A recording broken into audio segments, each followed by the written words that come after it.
আম্মু কি রাঁধছো? রাঁধছি এই যে মুরগির মাংস ভুনা করছি আর এই যে সকালবেলা খিচুড়ি রাঁধছিলাম।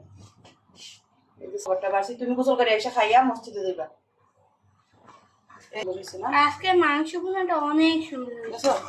এখন তুমিও গোসল করে আসো, গোসল করে এসে তুমিও খাইয়া তারপরে যাইবা মসজিদে।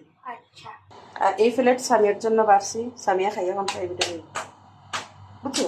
তো হাম কেন